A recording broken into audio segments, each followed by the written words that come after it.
పెద్ద తుంబలం నక్షత్రాకార శ్రీ రామాలయం చరిత్రలో దాగిన అద్భుతం. ఒకసారి ఈ ఆలయాన్ని చూడండి. రాతితో నిర్మించిన ఈ కట్టడం సాధారణ దేవాలయం కాదు. ఆలయ నిర్మాణాన్ని జాగ్రత్తగా గమనిస్తే ఇది నక్షత్రం ఆకారాన్ని పోలి కనిపిస్తుంది. ఇంత అద్భుతమైన నిర్మాణాన్ని వందల ఏళ్ల క్రితం మన పూర్వీకులు ఎలా నిర్మించారు? పెద్ద తుంబలం శ్రీ రామాలయం చుట్టూ ఎన్నో ఆసక్తికరమైన కథలు ఉన్నాయి. పాండవుల కాలానికి ఈ ఆలయాన్ని అనుసంధానించే స్థానిక విశ్వాసం ఒకవైపు ఉంటే, చారిత్రక ఆధారాలు మాత్రం దీనిని చాళుక్యుల కాలం నాటి నిర్మాణంగా సూచిస్తున్నాయి.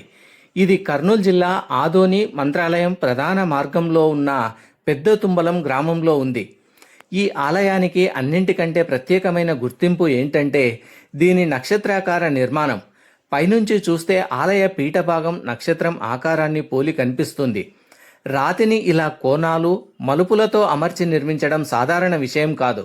ప్రతి రాయి ఒకదానితో ఒకటి సరిపోయేలా అమర్చబడింది. ఆ కాలంలో ఆధునిక యంత్రాలు లేకపోయినా ఇంత ఖచ్చితమైన నిర్మాణాన్ని సాధించడం మన ప్రాచీన శిల్పుల ప్రతిభకు నిదర్శనం. ఇప్పుడు ఈ రాతి శిల్పాలను ఒకసారి దగ్గరగా చూడండి.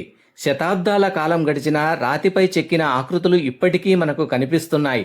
స్తంభాలపై ఉన్న అలంకరణలు, గోడలపై ఉన్న శిల్పాలు, పీఠ భాగంలోని నిర్మాణం ఇవి కేవలం అందం కోసం చేసినవి కాదు.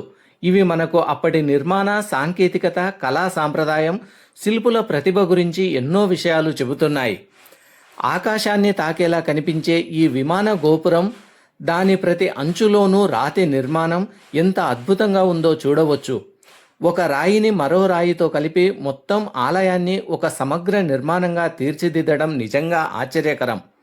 చరిత్రను మనం చూడటమే కాదు, దాన్ని మన తర్వాతి తరాలకు చూపించాలి.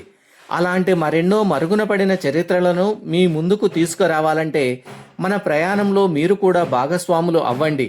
ఇప్పుడే శివప్రసాద్ ఆచారి ఛానల్ను సబ్స్క్రైబ్ చేయండి. ఎందుకంటే మీ ఒక్క సబ్స్క్రైబ్ మరో చారిత్రక కథను వెలుగులోకి తీసుకురాగలదు. నమస్కారం.